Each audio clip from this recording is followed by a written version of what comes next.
პირადად ზელენსკიმ დაადასტურა, რომ უკრაინულმა დრონებმა საზღვრიდან 1700 კილომეტრის სიშორით პერმის მხარეში რუსეთის ერთ-ერთი მთავარი ქიმიური ქარხანა ადუღეს.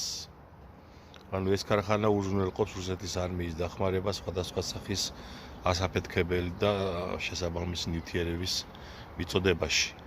გაჩერდა ეს ქარხანა.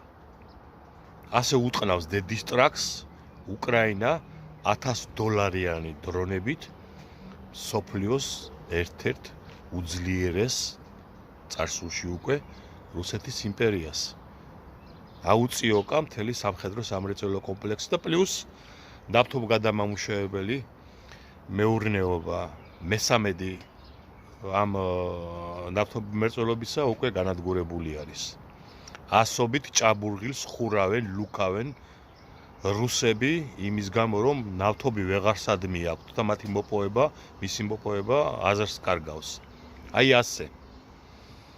აი ასე რუსეთის იმპერიის ბოლო ჟამსში ვართ და დიდება უფალს.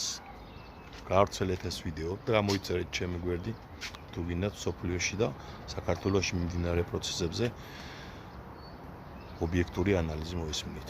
გაიხარეთ.